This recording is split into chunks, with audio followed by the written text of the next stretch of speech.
Okay, if you feel like the world has gotten a little bit sci-fi lately with the pace of AI, you are definitely not alone.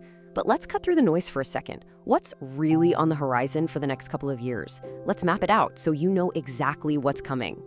It is so easy to feel like you're constantly playing catch up, right? But what if you could actually get ahead of the curve? Well, that's what we're going to do here.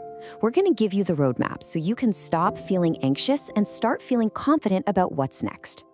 All right, so we've broken down the next 2 years into a super clear roadmap. This is going to be our framework for understanding all the crazy changes we're about to see, from the deep tech all the way to the tools you'll be using every single day. So right now, we're living in the era of foundational models. You know, the big guys like GPT and Claude that really set the stage. But by the middle of 2025, get ready for an absolute explosion of new, specialized tools built right on top of them. And then, by 2026, AI is not just going to be a thing you use, it's going to be woven into everything we do, like a true creative partner. Now, let's talk about probably the single biggest technological leap we're going to see in the next 2 years. I'm talking about the multimodal revolution. And this isn't just some small update. This is like giving AI a brand new set of senses. So what on earth is multimodal AI? You know, the simplest way to think about it is an AI that can see, hear, and speak all at the same time. Imagine showing your AI a photo, talking to it about what you want to do with that photo, and then just watching it generate a whole video for you.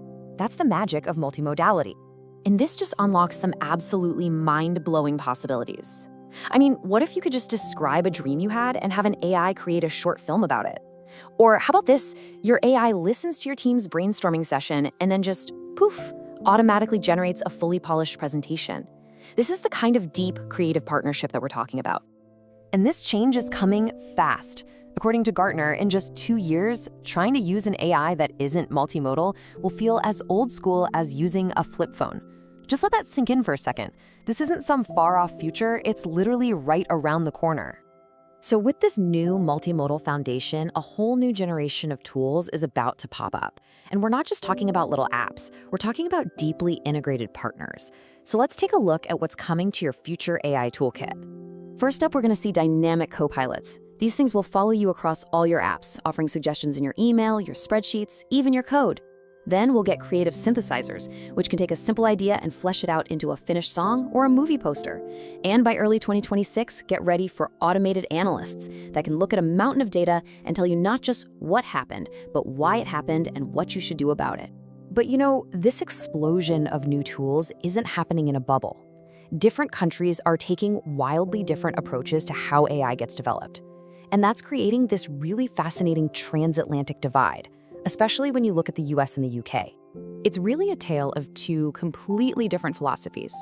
Over in the US, it's all about speed, innovation, and that classic venture capital-fueled move fast and break things mentality. The goal? Create the next billion-dollar product. Meanwhile, in the UK, the focus is much more on building a foundation of trust and safety, with this really ambitious goal of setting the global standard for what responsible AI looks like. And you can literally see this in where the money is going. In the US, a jaw-dropping 85% of AI investment is pouring into commercial products. But in the UK, a majority, 60%, is actually dedicated to safety and governance. So what does this mean? Well, it means we're probably going to see different kinds of breakthroughs from each place, market-leading tools from the US and world-leading safety standards from the UK. Okay, so we've covered the tech, the tools, the global race. But what does any of this actually mean for you? Let's get right into the questions that are probably buzzing around in your head right now. This is the big one, isn't it? The question that keeps a lot of people up at night. With all this powerful tech coming, is my job going to be obsolete in the next 2 years? Well, here's the good news. The entire conversation is shifting. It's moving away from replacement and toward augmentation. Think of it less like a threat and more like getting a superpower that just amplifies your unique skills and judgment. The real key is learning how to use that superpower. Okay, that makes sense. So if the future is all about partnering with AI, what is the one skill I absolutely need to master to be ready for 2026? It's really two sides of the same coin, knowing how to ask the right questions, and then, crucially, knowing how to critically evaluate the answers you get back. I like to think of it like this. You're the detective, and the AI is your brilliant but sometimes a little naive partner. Your job is to guide the investigation, spot the holes in the story, and make sure you actually arrive at the truth.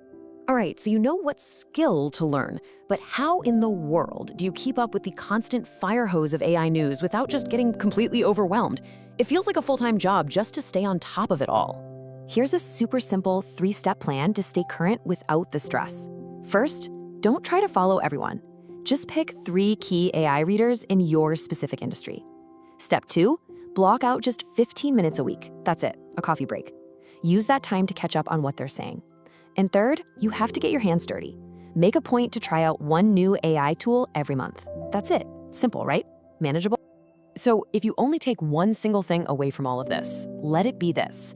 The next 2 years are all about a fundamental shift, from using AI as a simple tool to collaborating with AI as a genuine partner. It's the difference between using a calculator and having a co-pilot sitting right next to you.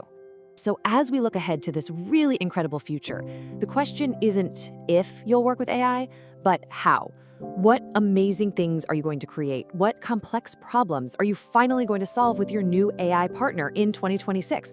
I, for one, cannot wait to see what you come up with.